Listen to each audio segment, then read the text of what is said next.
kufanywa kuweza kutuzwa kirabu kia Gor Mahia nio ateteria gikombe kia ligi nene ya guku bururi-ini na uhotani we maithirania muthenya wa umuthi thutha wa ngucanio na Vihiga United kiharania gia Kenyatta Stadium thengia kuma ndiro ya bao imwe kwa bao imwe.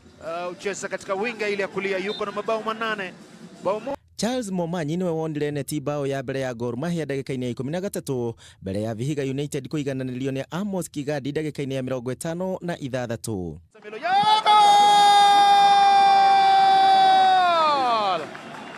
Ziko Tieno huyu.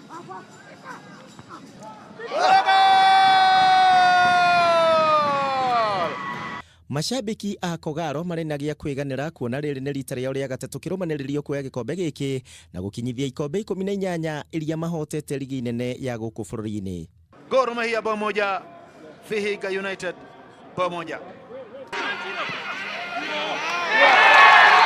Kogi kiharo-ini kia Furaha Stadium kaunti-ini ya Naikuru imwana cia Ulinzi Stars momaniria wega na kirabu gia Kariobangi Sharks na kuma ndiro ya bao 3 kwa bao 3.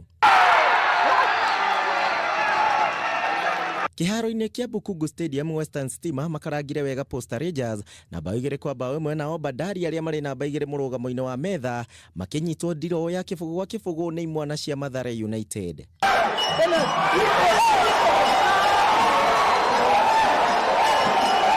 Sofapaka manyitwo wega na ndiro ya kibugu wa kibugu na imwana cia Chemelil Sugar guku KCB makiinukia bao 1 tu thutha wa guthaka na Nzoia Sugar.